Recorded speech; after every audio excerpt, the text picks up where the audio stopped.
श्री स्वामी समर्थ. स्वामी महाराज तुमच्या सर्व चांगल्या इच्छा पूर्ण करो ही स्वामींच्या चरणी प्रार्थना करते आणि आजच्या या नवीन व्हिडिओला सुरुवात करते. दर 3 वर्षांनी येणारा आणि हिंदू धर्मात अत्यंत पवित्र मानला जाणारा अधिक मास म्हणजेच आपला लाडका धोंड्याचा महिना 2026मध्ये येत आहे. पण हा महिना नेमका कधी सुरू होतोय, त्याचं महत्त्व काय आणि या काळात जावयालाचं महत्त्व असतं, या सर्व प्रश्नांची उत्तरे, त्याचबरोबर या महिन्यामध्ये आईने त्याचबरोबर मुलीने आईला ही एक वस्तू द्यायची असते. जोडवी बदलताना कोणत्या चुका टाळाव्यात, आईची ओटी कशी भरावी, या संदर्भात संपूर्ण माहिती या आजच्या व्हिडिओमध्ये मी तुमच्यासोबत शेअर करणार आहे. त्यामुळे व्हिडिओ हा स्किप न करता शेवटपर्यंत नक्की पहा. चॅनलवरती नवीन असाल तर चॅनलला सबस्क्राईब करा आणि असेच माहितीपूर्ण नवनवीन व्हिडिओ पाहण्यासाठी बेल आयकॉनलाही प्रेस करा, म्हणजे जेव्हा कधी मी नवीन व्हिडिओ अपलोड करेल त्याचं नोटिफिकेशन सर्वात अगोदर तुम्हाला भेटेल आणि तुम्ही एक पण व्हिडिओ मिस करणार नाही. त्याचबरोबर कमेंटमध्ये ओम नमो भगवते वासुदेवाय नमः लिहायला अजिबात विसरू नका, जेणेकरून भगवान विष्णूंची तुमच्या कुटुंबावर, मुलांवर अगदी भरभरून अशी कृपा होईल. सर्वात महत्त्वाचा प्रश्न म्हणजे 2026मध्ये अधिक मास कधी आहे?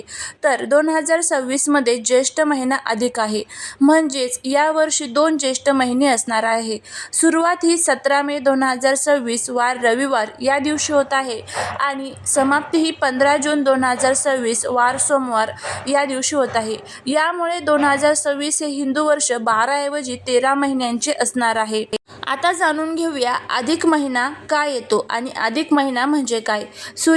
सूर्याचे सौर वर्ष 365 दिवसांचे असते आणि चंद्राचे चंद्रवर्ष हे 355 दिवसांचे असते. या दोन्ही वर्षांमधील जो 11 दिवसांचा फरक असतो तो भरून काढण्यासाठी दर 32 महिने 16 दिवस आणि 8 तासांनी एक अतिरिक्त महिना पंचांगात जोडला जातो. यालाच आपण अधिक मास, मलमास किंवा पुरुषोत्तम मास असे म्हणत असतो.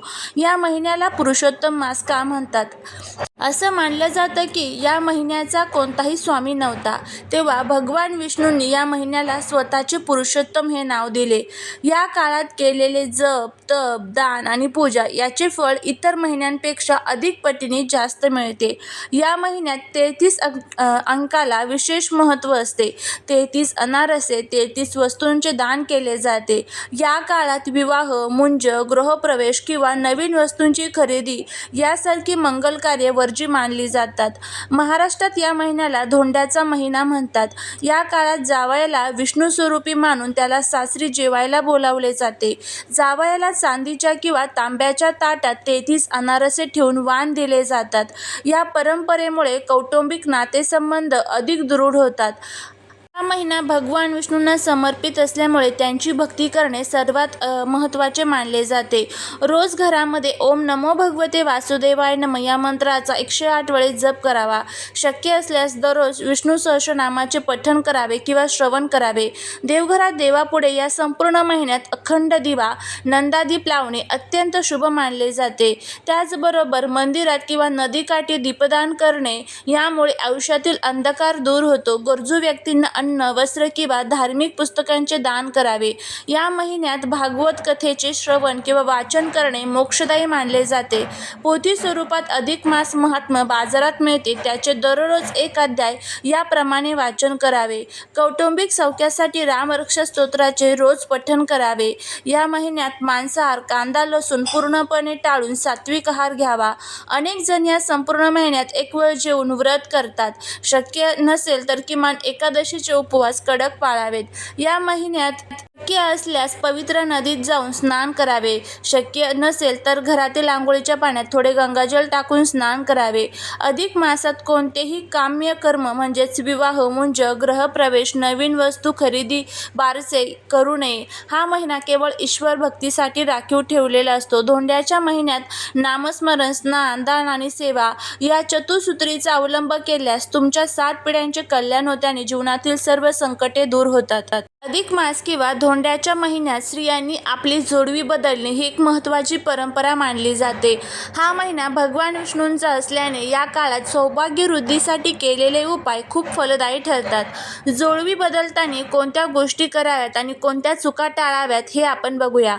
जोडवी बदलताना काय करावे? जुनी जोडवी काढण्यापूर्वी नवीन जोडवी विकत आणल्यानंतर ती थेट पायात घालू नका. प्रथम ती स्वच्छ धुवून त्यांना हळद कुंकू लावून देवासमोर ठेवावीत आणि सौभाग्य टिकून राहण्यासाठी प्रार्थना करावी. दूध पाण्याचा वापर करावा. नवीन जोडवी घालण्यापूर्वी पायाची बोटे दूध आणि पाण्याने स्वच्छ धुवावीत. यामुळे नकारात्मकता दूर होते असे मानले जाते. जोडवी बदलण्यासाठी सकाळची वेळ किंवा संध्याकाळची प्रदोषकाळ वेळ अत्यंत शुभ मानली जाते. शक्य असल्यास गुरुवारी किंवा शुक्रवारी हा बदल करावा. जोडवी नेहमी चांदीचीच असावी. शास्त्रात पायात सोन्याचे दागिने घालणे वर्ज्य मानले जाते, कारण सोने हे लक्ष्मीचे प्रतीक असून ते कमरेच्या खाली घातले जात नाही. नवीन जोडवी घातल्यानंतर घरातील मोठ्या स्त्रियांच्या पाया पडून आशीर्वाद घ्यावात. त्यानंतर सर्वात महत्त्वाची चूक म्हणजे जुनी जोडवी काढून बोट पूर्णपणे रिकामे ठेवणे. जुनी जोडवी काढण्यापूर्वी नवीन जोडवी जवळ ठेवावीत किंवा पायाच्या बोटात एखादा काळा धागा बांधून मगच जोडवी बदल करावा. बोट कधीही सुने रिकामे ठेवू नये. स्वतःचीच वापरलेली जोडवी कधीही दुसऱ्या स्त्रीला देऊ नका आणि दुसऱ्याची वापरलेली जोडवी स्वतः घालू नका. यामुळे सौभाग्य आणि ऊर्जेची हानी होते असे मानले जाते. जर जोडवी मोडली असतील किंवा झिजली असतील तर ती तशीच घालू नका.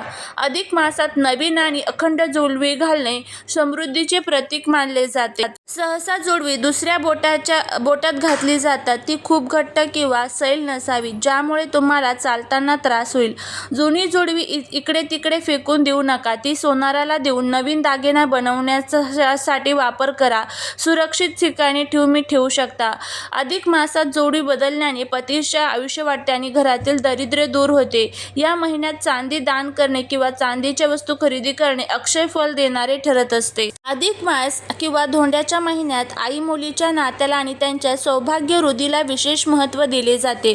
या पवित्र महिन्यात मुलीने आईची ओटी भरणे आणि तिला एखादी विशेष भेटवस्तू देणे हे दोन्ही कुटुंबासाठी सुख समृद्धी घेऊन येते असे मानले जाते.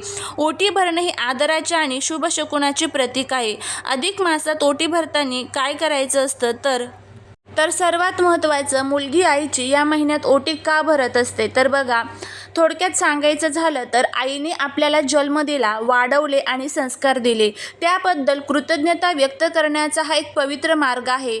आईच्या पदरात सुख आणि समृद्धी टाकून तिचे आशीर्वाद घेणे हेच या परंपरेचे मुख्य वैशिष्ट्य असते.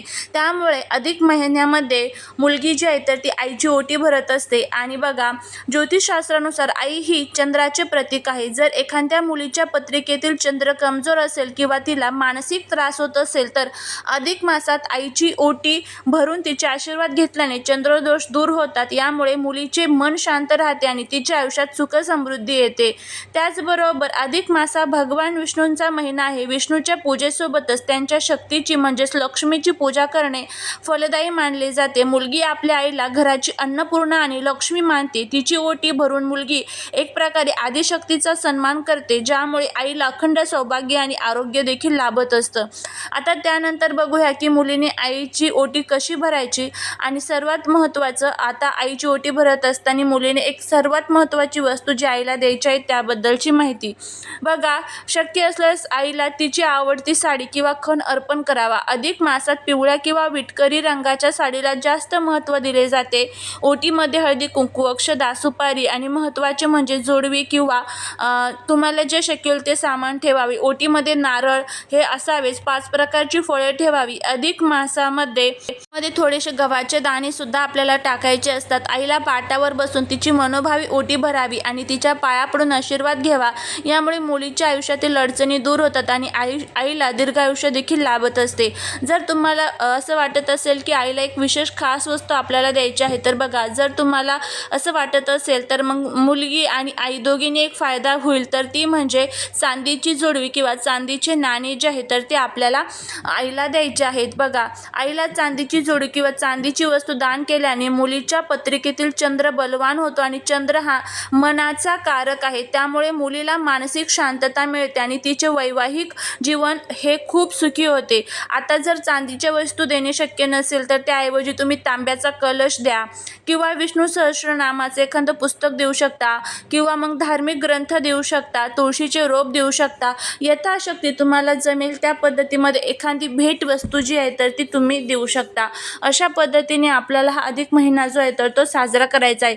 व्हिडिओ जर आवडला तर लाईक, शेअर, सबस्क्राईब करा. भेटूया पुढच्या एका छानशा नवीन व्हिडिओत एका नवीन माहितीसोबत. तोपर्यंत सर्वांना श्री स्वामी समर्थ.